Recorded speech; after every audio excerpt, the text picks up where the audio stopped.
ओडिशा आज सेप्टेम्बर 23 तारीख मंगलवार आसंतु नजर पकाइबा आज दिनर टॉप 20 गुरुत्वपूर्ण खबर उपरे।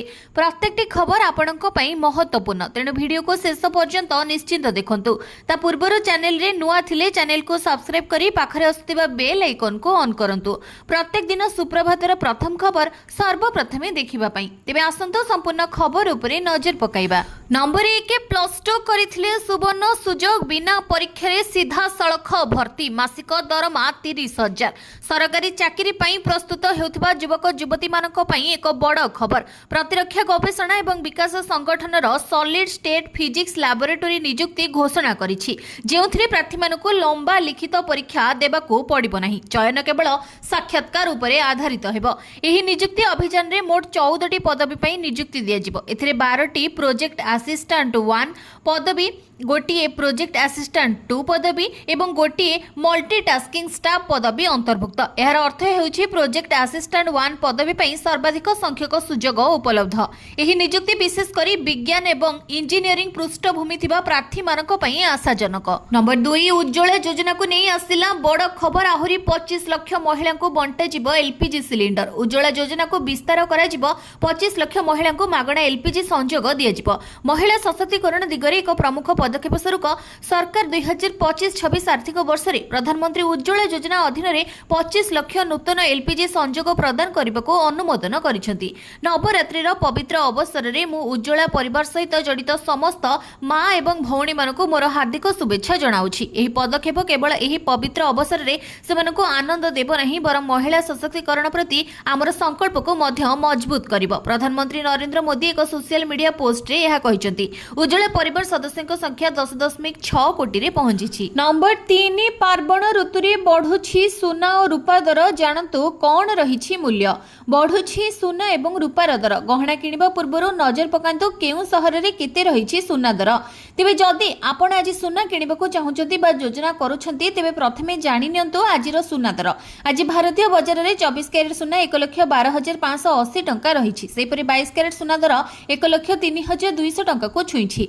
सेहीपरि राजधानी भुवनेश्वर में 24 कैरेट सुना मूल्य 10 ग्राम पिछा 1,12,580 टंका रहिथिबा बेले 22 कैरेट सुनार मूल्य 1,03,200 टंका को पहुंची। सेहीपरि मुंबई रे 24 कैरेट मूल्य 1,12,580 टंका और 22 कैरेट मूल्य 1,03,200 टंका रही। नयादिल्ली रे 24 कैरेट 1,12,730 टंका और 22 कैरेट 1,03,350 टंका रही। दक्षिण भारतर प्रमुख सहर चेन्नई रे 24 कैरेट मूल्य 1,13,020 टंका थिबा बेले 22 कैरेट मूल्य 1,03,600 टंका रही। पूर्व भारतर प्रमुख सहर कोलकाता रे यथाक्रमे 1,12,580 और 1,03,200 टंका रही। अन्यपटे रूपा मूल्य किलो पिछा 1,38,000 टंका होईछि। नंबर 4 बंगोपसागर रे सृष्टि हेला लघुचाप क्षेत्र छेचिब प्रबल वर्षा। बंगोपसागर रे सृष्टि होईछि लघुचापर क्षेत्र। उत्तर पूर्व बंगोपसागर और आखपाख अंचल रे लघुचाप क्षेत्र सृष्टि होईछि। आसंता 24 घंटा मध्य पश्चिम उत्तर पश्चिम दिगरे गति करिबो एही लघुचाप। आसंता 25 तारिख पाखापाखि आउ एक लघुचाप क्षेत्र सृष्टि हेबार संभावना रहिछि। 26 तारिख पाखापाखि अवपात रे परिणत हेबार अधिक संभावना रहिछि। आ 27 तारिख आडको ओडिशा उत्तरांध्र उपकूल अतिक्रम करिबा नै पूर्वानुमान करिछि आंचलिक पाणीपाग केन्द्र। लघुचाप प्रभाव रे राज्यर विभिन्न स्थान रे प्रबल अति प्रबल वर्षा नहीं आकलन करिछि पाणीपाग केन्द्र। किछि स्थान रे मध्यम धरणर वर्षा मध्य होई पारे। नंबर 5 आरबीआई रो नुआ गाइडलाइन क्रेडिट कार्ड रे देई हेबनी घर भड़ा। सेवा बंद कला रेंट पेमेंट एप्स। जदि आपण फोन पे, पेटीएम, क्रेड एवं अमेजन पे भली मोबाइल ऐप व्यवहार करी घर भड़ा देउथांती तेबे आगको आउ एहा करि परिबे नाही। भारतीय रिजर्व बैंक पेमेंट सेवा सहित जड़ित एक नूतन नियम को लागू करिछि। नूतन नियम अनुसार फिनटेक प्लेटफॉर्म गुडिको सेमानकर एप्स रे क्रेडिट कार्ड भड़ा पेमेंट बा देय सेवा बंद कर दैछंती। आरबीआई भड़ा सेवा संपर्क रे एक नूतन सर्कुलर जारी करिछि। एही अनुसार पेमेंट एग्रीगेटर एवं पेमेंट गेटवे गुडिको वर्तमान केवल सेही व्यवसायिक सहित कारबार प्रक्रियाकरण करि परिबे जहांको सहित सेमानकर सीधा सड़क संपर्क अछि किंबा जहार केवाईसी समाप्त होईछि। यार अर्थ हेउछि जे घर मालिक माने साधारणतः पंजीकृत व्यवसायी नुहंती, तेणु एही प्लेटफॉर्म गुडिक माध्यम रे क्रेडिट कार्ड पेमेंट सेमानक अकाउंट को स्थानांतर करा जाई परिबो नाही। पूर्वरु किछि लोक संपूर्ण केवाईसी बिना क्रेडिट कार्ड व्यवहार करी सेमानक बंधु किंबा संपर्कियों अकाउंट को टंका ट्रांसफर करुथिले। एही ऐप तुरंत टंका ट्रांसफर करी रिवार्ड पॉइंट किंबा कैशबैक आपणक निकट को पठाई देउथला। आरबीआई कुहे कि एही अवस्था को अनुपयुक्त हृदय ହୃଦବୋଧ ହେଉଥିଲା କାରଣ ଏଥିରେ ଘର ମାଲିକଙ୍କ ସମ୍ପୂର୍ଣ୍ଣ କେୱାଇସି ପାଳନ କରାଯାଉନଥିଲା। ଫିନଟେକ୍ କମ୍ପାନୀ ଗୁଡ଼ିକ ଏକ ବଜାର ଭାବରେ କାର୍ଯ୍ୟ କରୁଥିଲେ, ଯାହାକୁ ଆରବିଆଇ ବେଆଇନ ବୋଲି ବିବେଚନା କରିଥିଲା। ଏହି ସେବା ବର୍ତ୍ତମାନ ବନ୍ଦ ହୋଇଯାଇଛି ଏବଂ ଫିନଟେକ୍ କମ୍ପାନୀ ଗୁଡ଼ିକୁ କଠୋର ନିୟମ ପାଳନ କରିବାକୁ ପଡ଼ିବ। ନମ୍ବର 6, ଚିଟଫଣ୍ଡ କ୍ଷତିଗ୍ରସ୍ତଙ୍କୁ ଗତ 14 ମାସ ମଧ୍ୟରେ 49 କୋଟି 67 ଲକ୍ଷ 68,548 ଟଙ୍କା ଫେରସ୍ତ କରିଛନ୍ତି ରାଜ୍ୟ ସରକାର। ରାଜ୍ୟ ସରକାର ଚିଟଫଣ୍ଡ କ୍ଷତିଗ୍ରସ୍ତଙ୍କୁ ଗତ 14 ମାସ ମଧ୍ୟରେ 49 କୋଟି 67 ଲକ୍ଷ 68,548 ଟଙ୍କା ଫେରସ୍ତ କରିଛନ୍ତି। Rose valley group of company, golden land developers group of company, hi-tech estate group of କମ୍ପାନୀର ଏକ ତଦନ୍ତ କମିଶନଙ୍କ ଅନ୍ତରୀଣ ରିପୋର୍ଟରେ ସୁପାରିଶ କରାଯାଇଥିବା ଜମାକାରୀଙ୍କୁ ମିଶାଇ ସର୍ବମୋଟ 1,33,755 ଜଣ କ୍ଷତିଗ୍ରସ୍ତ ଜମାକାରୀ ଅନ୍ତର୍ଭୁକ୍ତ। ନମ୍ବର 7, 1.47 କୋଟି ହିତାଧିକାରୀଙ୍କୁ ମିଳିଛି ଆୟୁଷ୍ମାନ ସ୍ୱାସ୍ଥ୍ୟ କାର୍ଡ। ଓଡ଼ିଶା ସରକାର ଆୟୁଷ୍ମାନ ଭାରତ ପ୍ରଧାନମନ୍ତ୍ରୀ ଜନ ଆରୋଗ୍ୟ ଯୋଜନା କାର୍ଯ୍ୟକାରୀ କରିବାରେ ଉଲ୍ଲେଖନୀୟ ଅଗ୍ରଗତି ହାସଲ କରିଛନ୍ତି। ଏହା ଏକ ପ୍ରମୁଖ ସ୍ୱାସ୍ଥ୍ୟ ଯୋଜନା। ଏହି ଯୋଜନାରେ ଦୁର୍ବଳ ପରିବାରକୁ ଆର୍ଥିକ ସୁରକ୍ଷା ଯୋଗାଇବା ପାଇଁ ଲକ୍ଷ୍ୟ ରଖାଯାଇଛି। ବର୍ତ୍ତମାନ ସୁଦ୍ଧା ଓଡ଼ିଶାରେ ଏହି ଯୋଜନାରେ 3.46 କୋଟି ଯୋଗ୍ୟ ହିତାଧିକାରୀଙ୍କ ମଧ୍ୟରୁ 1.47 କୋଟି ହିତାଧିକାରୀଙ୍କୁ ଆୟୁଷ୍ମାନ କାର୍ଡ ବଣ୍ଟନ କରାଯାଇଛି ବୋଲି ସ୍ୱାସ୍ଥ୍ୟ ଏବଂ ପରିବାର କଲ୍ୟାଣ ମନ୍ତ୍ରୀ ମୁକେଶ ମହାଲିକ ସୋମବାର ରାଜ୍ୟ ବିଧାନସଭାରେ ସୂଚନା ଦେଇଛନ୍ତି। ବିଜେଡି ବିଧାୟକ ଗୌତମ ବୁଦ୍ଧ ଦାସଙ୍କ ଦ୍ୱାରା ଉଠାଯାଇଥିବା ଏକ ପ୍ରଶ୍ନର ଉତ୍ତରରେ ସ୍ୱାସ୍ଥ୍ୟ ଏବଂ ପରିବାର କଲ୍ୟାଣ ମନ୍ତ୍ରୀ ମୁକେଶ ମହାଲିକ ଓଡ଼ିଶାରେ ଆୟୁଷ୍ମାନ କାର୍ଡ ବଣ୍ଟନ ସମ୍ପର୍କରେ ଗୁରୁତ୍ୱପୂର୍ଣ୍ଣ ବିବରଣୀ ପ୍ରକାଶ କରିଛନ୍ତି। ଗୌତମ ବୁଦ୍ଧ ଦାସ ଏପର୍ଯ୍ୟନ୍ତ ଆୟୁଷ୍ମାନ କାର୍ଡ ପାଇଥିବା ଏବଂ ଏପର୍ଯ୍ୟନ୍ତ କାହାକୁ ମିଳିନାହିଁ ସେ ବିଷୟରେ ସୂଚନା ମାଗିଥିଲେ। ସ୍ୱାସ୍ଥ୍ୟ ମନ୍ତ୍ରୀ କହିଛନ୍ତି ଯେ ସରକାର ଏହି କାର୍ଡ ଗୁଡ଼ିକୁ ମୁଦ୍ରଣ, ବ୍ରାଣ୍ଡିଂ ଏବଂ ବଣ୍ଟନ ପାଇଁ ଯଥେଷ୍ଟ ଖର୍ଚ୍ଚ କରିଛନ୍ତି। ଏହି ଖର୍ଚ୍ଚରେ କେନ୍ଦ୍ର ସରକାରଙ୍କ ଅନୁଦାନରୁ କାର୍ଡ ମୁଦ୍ରଣ ଏବଂ ବଣ୍ଟନ ପାଇଁ 6,26,88,069 ଟଙ୍କା ଏବଂ ରାଜ୍ୟ ସରକାରଙ୍କ ଅନୁଦାନରୁ କାର୍ଡ କଭର କିଟ୍ ପାଇଁ 10,25,97,580 ଟଙ୍କା ଖର୍ଚ୍ଚ କରାଯାଇଛି। ନମ୍ବର 8, ଆଧାର କାର୍ଡକୁ ନେଇ ସରକାରଙ୍କ ବଡ଼ ନିଷ୍ପତ୍ତି, ବାୟୋମେଟ୍ରିକ୍ସ ଅପଡେଟ୍ ପାଇଁ ନିଆଯିବ ନାହିଁ ଟଙ୍କା। ଆଧାର କାର୍ଡ ସମ୍ପର୍କରେ ସରକାର ଏକ ନୂଆ ନିୟମ ଜାରି କରିଛନ୍ତି। ଯଦି ଆପଣ ଏକ ନୂଆ ଆଧାର କାର୍ଡ କରିବାକୁ ଚାହୁଁଛନ୍ତି କିମ୍ବା ଆଧାର କାର୍ଡରେ କୌଣସି ପରିବର୍ତ୍ତନ କରିବାକୁ ଚାହୁଁଛନ୍ତି ତେବେ ଏହି ନିୟମ ବିଷୟରେ ଜାଣିବା ଆପଣଙ୍କ ପାଇଁ ଅତ୍ୟନ୍ତ ଗୁରୁତ୍ୱପୂର୍ଣ୍ଣ, କାରଣ ସରକାରଙ୍କ ଦ୍ୱାରା ଜାରି ହୋଇଥିବା ନୂଆ ନିୟମରେ ଆପଣଙ୍କୁ ବଡ଼ ସୁବିଧା ମିଳିପାରେ। କେନ୍ଦ୍ର ସରକାର ଆଧାର କାର୍ଡ ସମ୍ପର୍କରେ ଏକ ଗୁରୁତ୍ୱପୂର୍ଣ୍ଣ ନିଷ୍ପତ୍ତି ନେଇଛନ୍ତି। ନୂତନ ପଞ୍ଜୀକରଣ କିମ୍ବା ବାୟୋମେଟ୍ରିକ୍ ଅପଡେଟ୍ ପାଇଁ ପିଲା ଏବଂ କିଶୋରମାନଙ୍କୁ ଆଉ କୌଣସି ଶୁଳ୍କ ନିଆଯିବ ନାହିଁ। ବର୍ତ୍ତମାନ ଏହି ସୁବିଧା ପାଇଁ 50 ଟଙ୍କା ଆଦାୟ କରାଯାଉଥିଲା। ନୂତନ ନିୟମଗୁଡ଼ିକ ଏବେ 5ରୁ 7 ବର୍ଷ ଏବଂ 15ରୁ 17 ବର୍ଷ ବୟସର ପିଲାମାନଙ୍କ ପାଇଁ ଲାଗୁ ହେବ। ନମ୍ବର 9, ବଦଳିବ ଟ୍ରେନ୍ ଟିକେଟ୍ ବୁକିଂ ତରିକା। ଅକ୍ଟୋବର 1ରୁ ନୂଆ ନିୟମ। ପାର୍ବଣ ପୂର୍ବରୁ ଟ୍ରେନ୍ରେ ଯାତ୍ରା କରିବାକୁ ଚିନ୍ତା କରୁଛନ୍ତି କି? ତେବେ ଏହି ଖବର ଆପଣଙ୍କ ପାଇଁ, କାରଣ ଟ୍ରେନ୍ ଟିକେଟ୍ ବୁକିଂ ନିୟମରେ କେତେକ ପରିବର୍ତ୍ତନ କରିଛି ରେଲୱେ। ଏହି ନୂଆ ନିୟମ ବିଷୟରେ ଜାଣିବା ଜରୁରୀ ନ ହେଲେ ସମସ୍ୟାରେ ପଡ଼ିପାରନ୍ତି ଲୋକେ। ଗତ ମାସରେ ଭାରତୀୟ ରେଳବାଇ ତତ୍କାଳ ଟିକେଟ୍ ବୁକିଂ ନିୟମରେ ବଡ଼ ପରିବର୍ତ୍ତନ କରିଛି। ନୂଆ ନିୟମ ମୁତାବକ ଆପଣଙ୍କ ଆଇଆର୍ସିଟିସି ଆକାଉଣ୍ଟ ସହିତ ଆଧାର ଲିଙ୍କ କରିବା ବାଧ୍ୟତାମୂଳକ କରାଯାଇଛି। ଏହାପରେ ଯାତ୍ରୀମାନଙ୍କ ମନରେ ପ୍ରଶ୍ନ ଆସିବା ସ୍ୱାଭାବିକ ଯେ ଯେଉଁମାନେ ଟିକେଟ୍ କାଉଣ୍ଟରରୁ ତତ୍କାଳ ଟିକେଟ୍ କରିବେ ସେମାନଙ୍କୁ ବି ଆଧାର କାର୍ଡ ଦେଖାଇବାକୁ ପଡ଼ିବ କି? ଗତ ଜୁଲାଇ 15 ତାରିଖରୁ ତତ୍କାଳ ଟିକେଟ୍ ବୁକ୍ କରିବା ପାଇଁ ଆଧାର ଆଧାରିତ ଓଟିପି ଭେରିଫିକେସନ ବାଧ୍ୟତାମୂଳକ କରାଯାଇଥିଲା। ଅର୍ଥାତ୍ ଆଇଆର୍ସିଟିସି ଆପ୍ କିମ୍ବା ୱେବସାଇଟ୍ରୁ ଟିକେଟ୍ ବୁକ୍ କରିବେ ତେବେ ଆପଣଙ୍କ ଆଧାର ସହିତ ଲିଙ୍କ ମୋବାଇଲ ନମ୍ବରକୁ ଏକ ଓଟିପି ଆସିବ। ଓଟିପି ଏଣ୍ଟ୍ରି ନ କଲେ ଟିକେଟ୍ ବୁକିଂ ହୋଇପାରିବ ନାହିଁ। ଏହି ପଦକ୍ଷେପ ଦଲାଲ ଏବଂ ଜାଲ ବୁକିଂ ଉପରେ ରୋକ ଲଗାଇବା ପାଇଁ ନିଆଯାଇଛି, ଯାହାଦ୍ୱାରା ସାଧାରଣ ଯାତ୍ରୀମାନେ ସହଜରେ ଟିକେଟ୍ କରିପାରିବେ। ବର୍ତ୍ତମାନ ଜେନେରାଲ ରିଜର୍ଭେସନରେ ମଧ୍ୟ ଇ ଆଧାର ଭେରିଫିକେସନ ବାଧ୍ୟତାମୂଳକ ହେବ। ରିଜର୍ଭେସନ ୱିଣ୍ଡୋ ଖୋଲିବାର ପ୍ରଥମ 15 ମିନିଟ୍ ପର୍ଯ୍ୟନ୍ତ କେବଳ ଆଧାର ଲିଙ୍କ କରିଥିବା ୟୁଜର୍ସ ହିଁ ଜେନେରାଲ ରିଜର୍ଭେସନରେ ଟିକେଟ୍ ପାଇପାରିବେ। ତେବେ ରେଳବାଇ ସ୍ପଷ୍ଟ କରିଛି ଯେ ଷ୍ଟେସନ କାଉଣ୍ଟରରୁ ସାଧାରଣ ଅର୍ଥାତ୍ ଜେନେରାଲ ଟିକେଟ୍ ନେଉଥିବା ଲୋକଙ୍କୁ କୌଣସି ପରିଚୟ ପତ୍ରର ଆବଶ୍ୟକତା ପଡ଼ିବ ନାହିଁ। ନମ୍ବର 10, 27ରେ ଝାରସୁଗୁଡ଼ା ଆସିବେ ମୋଦି, 27ରେ ଓଡ଼ିଶା ଆସିପାରନ୍ତି ପ୍ରଧାନମନ୍ତ୍ରୀ। 27ରେ ଝାରସୁଗୁଡ଼ାରେ ଯୁବ ସମାବେଶରେ ପ୍ରଧାନମନ୍ତ୍ରୀ ନରେନ୍ଦ୍ର ମୋଦି ଯୋଗ ଦେଇପାରନ୍ତି। ଆଜି ରାତି ସୁଦ୍ଧା ଚୂଡ଼ାନ୍ତ ହେବ କହିଲେ ବିଜେପି ସଭାପତି ମନମୋହନ ସାମଲ। ବେଶୀ ସମୟ ନାହିଁ, ଯୁଦ୍ଧକାଳୀନ ଭିତ୍ତିରେ ପ୍ରସ୍ତୁତି କାର୍ଯ୍ୟକ୍ରମ ହେବ।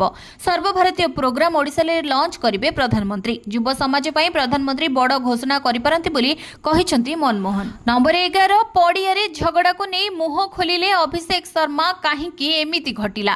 ଭାରତ ପାକିସ୍ତାନ ସୁପର 4 ମୁକାବିଲାରେ ଭାରତୀୟ ଇନିଂସର 5ମ ଓଭର ସମୟରେ ଅଭିଷେକ ଶର୍ମା ଏବଂ ହାରିସ ରୌଫଙ୍କ ମଧ୍ୟରେ ଯୁକ୍ତିତର୍କ ହୋଇଥିଲା। ପରିସ୍ଥିତି ଏତେ ବିଗିଡ଼ିଗଲା ଯେ ଅମ୍ପାୟାର ଗାଜି ସାହେଲଙ୍କୁ ଉଭୟଙ୍କୁ ଅଟକାଇବାକୁ ହସ୍ତକ୍ଷେପ କରିବାକୁ ପଡ଼ିଲା। ହରିସ ରୌଫଙ୍କ ସାମ୍ନା କରୁଥିବା ଅଭିଷେକ ଏକା ନଥିଲେ। ଏହି ବିନିମୟରେ ତାଙ୍କୁ ଶୁଭମ ଗିଲଙ୍କ ପୂର୍ଣ୍ଣ ସମର୍ଥନ ମଧ୍ୟ ମିଳିଥିଲା। ହରିସ ରୌଫଙ୍କ ସହିତ ଅଭିଷେକ ଏବଂ ଗିଲ ବିବାଦ ଆରମ୍ଭ କରିସାରିଥିଲେ। ଅଭିଷେକ ଏବଂ ହାର୍ସି ପୂର୍ବରୁ ବାକ୍ ଯୁଦ୍ଧ ଆରମ୍ଭ କରିସାରିଥିଲେ। जाइथिले किंतु शेष बॉल रे चौका मारी शुभम गिल डेई पड़िबा परे समानक मध्यरे जुक्तितर्क आरंभ होई जाइथिला। तांकू रब को किछि कहूतिबा देखा जाइथिला। रब को पूर्वरु गिल मध्य शाहीन आफ्रिदी सहित जुक्तितर्क करुतिबा देखा जाइथिला। भारतीय इनिंग्स रे प्रथम बॉल रे शाहीन आफ्रिदी सहित अभिषेक को विवाद होइथिला। एही विवाद परे अभिषेक मुह खोलिछंती। मैच परे विस्फोरक बाम हाथी ओपनर अभिषेक कहिथिले सेमाने कोनोसी कारण बिना आम उपरे प्राधान्य विस्तार करुथिले जहा मो पसंद करिनथली। तेणु मु भाबिली जे मो बैट रे जवाब देबा सर्वश्रेष्ठ हेबो। एहा मु ताहा कली। शेषरे दलर विजय प्रमाण करे जे मु जहा करबाकू चाहुथिली ताहा हासिल करिबारे सफल होई। नंबर 12 विवाहर 1 वर्ष मध्यरे 5 कोटी क्षतिपूरण दाबी महिला को सुप्रीम कोर्ट को कड़ा चेतावनी। सुप्रीम कोर्ट गुरुवार एक विवाह विच्छेद मामलार शुणाणी समय जड़े महिला को कड़ा चेतावनी देइछन्ती जी मात्र 1 वर्षर विवाह को शेष करबा पई 5 कोटी टंका क्षतिपूरण दाबी करिछन्ती। विचारपति परदीवालांक नेतृत्वाधीन खंडपीठ उभय पक्ष को सुप्रीम कोर्ट मध्यस्थी केंद्र को फेरिबाकू निर्देश देइछन्ती एवं एभली दाबी जारी रहिले कठोर आदेश जारी होई पारे बोली चेतावनी देइछन्ती। नंबर 13 ट्रम्प को आउ एक झटका भारत चिंगुड़ी आमदानी बंद करिबो अमेरिका। 1600 कोटीर क्षति सहिबो ओडिशा। H1B भिसा परे भारत को आउ एक बड़ धक्का देबाकू प्रस्तुत हेउछि अमेरिका। लुइसियानार चिंगुड़ी एवं कैटफिश शिल्प को सुरक्षा देबाकू जाई ट्रम्प प्रशासन भारत चिंगुड़ी आमदानी उपरे कटकणा लगाइबे बोली सूचना मिलिछि। फଳରେ चिंगुड़ी शिल्प सहित जड़ित देशर प्राय 15 लाख लोक प्रभावित हेबे। अनुरूप भाबरे अमेरिकार एही निष्पत्ति जोगु ओडिशा प्रत्यक्ष भाबरे क्षतिग्रस्त हेबो ओ ओडिसा अमेरिका को वार्षिक रप्तानी होतिबा 1600 कोटीर चिंगुड़ी कारबार बंद हेबा आशंका सृष्टि होईछि। नंबर 14 नियुक्ति पई लागू हेबो वेटिंग व्यवस्था। निर्धारित पद पई नियुक्ति प्रक्रिया करा जायथिबा बेले समस्त पद पूरण हेउ नै। चूड़ांत तालिका रे स्थान पाइथिबा बहु प्रार्थी चाकरी रे जोग देउ नथिबारु बहु पद खाली पडुछि। एपरिके कार्य रे जोग देबा पूर्वरु अन्य चाकरी पाइले मध्य गोटिए पद खाली रहुछि। एडो नियुक्ति समय रे पूर्व परि वेटिंग लिस्ट व्यवस्था लागू करबा को आशायी माने दाबी ए नै राज्यपाल समेत मुख्यमंत्री और मुख्य सचिव को दाबी पत्र देइछन्ती। ओडिशा लोक सेवा आयोग, ओडिशा कर्मचारी प्रवरण आयोग एवं ओडिशा अधस्थन कर्मचारी प्रवरण आयोग र नियुक्ति पई 2020 पूर्व वेटिंग प्रक्रिया लागू हेउथिला। फଳରେ फांका रहि जतिबा पदरे वेटिंग तालिका रे तिबा आशायी माने क्रमान्वय रे नियुक्ति पाउथिले। समस्त पद पूर्ण हेबा सह बहु पिला नियुक्ति पाउथिले। या उच्छेद करिबारो अनेक पद एबे खाली रहुछि। नंबर 15 अचानक चढ़ाऊ करिबे अधिकारी दाम कमाई नथिले कार्यानुष्ठान हेबो। जीएसटी रे अणाजिथिबा सबुठो बड़ संस्कार आसंता काली ठारू लागू हेबो। एहार लाभ जेभଳି लोकमानक पाखरे पहुंचिबो ताहा निश्चित करबाको सरकार सब प्रकारर उद्यम करूछन्ती। आसंता काली ठारू जीएसटी अधिकारी माने बाजार उपरे नजर रखिबे। उभय केंद्र और राज्यर जीएसटी विभागर क्षेत्र अधिकारी माने बाजार रे अचानक चढ़ाऊ करिवे। जीएसटी कमिबा परे जेउ जिनिस गुडिकर दाम सस्ता हेबार अछि सेमाने ताहाकु किनिबे। जदि जिनिसर दाम कमी नथिबो तेबे सेमाने दोकानी को विरुद्ध रे कार्यानुष्ठान नेबे। जीएसटी विभाग पक्षरु क्षेत्र अधिकारी मानक 54टी जिनिसर तालिका दी जाइछि। रोसई घर बासन कुसन ठारू आरंभ करी प्रसाधन सामग्री और दैनंदिन व्यवहार जिनिस गुड़िको गोटे सूची रे रखा जाइछि जहा फଳରେ सेगुड़िको उपरे निरीक्षण रखिबा सहज हेबो। सेही समय सब प्रकार स्टेशनरी को गोटे तालिका रे रखा जाइछि। निजे बाजार को जाई एही जिनिस गुड़िकर दाम जांच करबा को अधिकारी मानक कुहा जाइछि। सेमाने आगुआ दर तालिका संग्रह करिसेंती। सेप्टेम्बर 22 रे पुणी थरे सेमाने सेही जिनिस गुड़िकर नुआ दर संग्रह करिवे।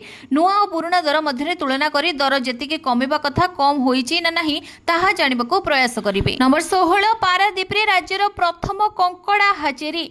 जगतसिंहपुर जिल्लार पारादीप रे राज्यर प्रथम कंकड़ा हाचेरी हेबो। मत्स्य विभाग ए हाचेरी निर्माण करिवो। एने आवश्यक पांठी सहायता enhancing climate resilience of India's coastal communicative Odisha प्रकल्प द्वारा जोगाई दिया जिवो। पारादीप रे राज्यर प्रथम कंकड़ा हाचेरी प्रतिष्ठा पई मत्स्य और पशु संपद विकास विभाग, राजीव गांधी जल कृषि केंद्र एवं भारतर उपकूल संप्रदाय गुड़िकर जलवायु स्थिरता वृद्धि ओडिशा प्रकल्प मध्य एक त्रिपाक्षिक बुझामणा पत्र स्वाक्षरित होईछि। हाचेरी 3.58 कोटी टंका विनियोगरे विकसित कराजिबो।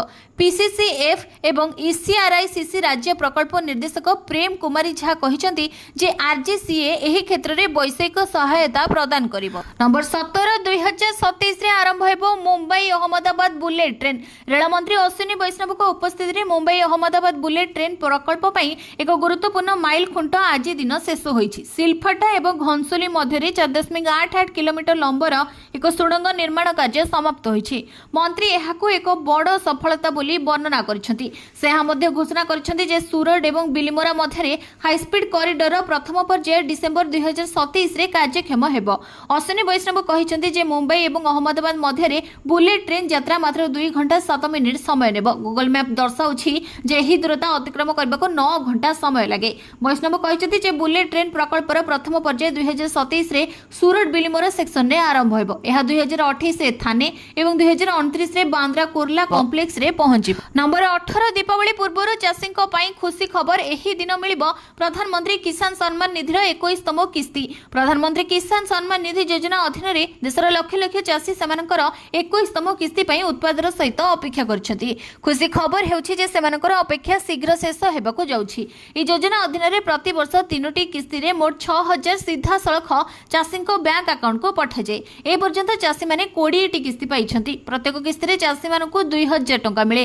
गत वर्ष ए वर्षर 20तम किस्ती 2 अगस्त 2025 रे चाषींको अकाउंट रे जमा करा जायथिला। 21तम किस्ती केबे आसीबो? सरकार ए पर्यंत 21तम किस्तीर सठिक तारीख घोषणा करि नाहंती, किंतु रिपोर्ट अनुसार एहा अक्टोबर रे आसी पारे। दीपावली पूर्व लक्ष लक्ष चाषी अकाउंट रे पांठी जमा कराजिबो। एही किस्ती प्राय 10 कोटी चाषी को लाभ देबो। नंबर 19 रिलीज हैला कांतारा चैप्टर 1 रो ट्रेलर। दर्शक कहिले हेबो ब्लॉकबस्टर। सरिला अपेक्षा और रिलीज हैला बहु प्रतीक्षित सिनेमा कांतारा चैप्टर 1 फिल्म रो प्रथम ट्रेलर। रोमांचपूर्ण एही ट्रेलर को दर्शक खूब पसंद करछन्ती। जेउठी कांतारा सरिथिला सेठारु ही कांतारा चैप्टर 1 रो ट्रेलर आरंभ होईछि। संपूर्ण ट्रेलर को एभली प्रस्तुत करा जायछि जहा सिनेमा रो कहानी को सस्पेंस रखिबा सह दर्शकको उत्कंठा को बढ़ाई दैछि। सिनेमा रे अभिनय करबा सह या निर्देशना दैछन्ती ऋषभ सेठी।